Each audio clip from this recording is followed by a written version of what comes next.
আজ দেখাবো সিদ্ধ ডিমের খোসা ওঠানোর নিনজা টেকনিক। ডিম প্রথমে সিদ্ধ করতে দেবেন, তারপর পানি টকবক করে ফুটে উঠবে। এবার আপনি খুন্তির আগা দিয়ে ডিমগুলো সব ফাটিয়ে দেবেন।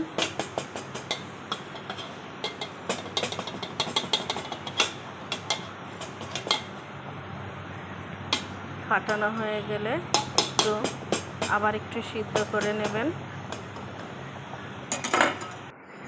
তারপর নামিয়ে ঠান্ডা পানি দিয়ে ডিমের খোসা ছাড়াবেন। দেখবেন ডিম একটাও নষ্ট হবে না, খোসা ভালোভাবে উঠে যাবে। দেখুন,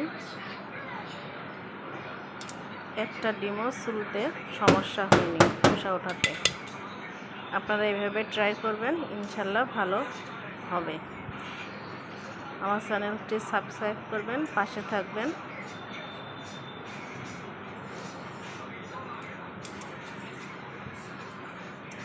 এইভাবে ডিম সিদ্ধ করে অনেকক্ষণ রেখে দেওয়ার পরও ডিমের খোসা ভালোভাবে উঠে যাবে, কোনো সমস্যা হবে না।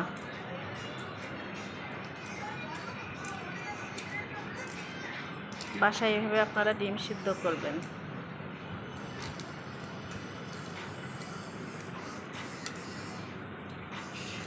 একটা ডিমও ছোলার সময় সমস্যা হবে না।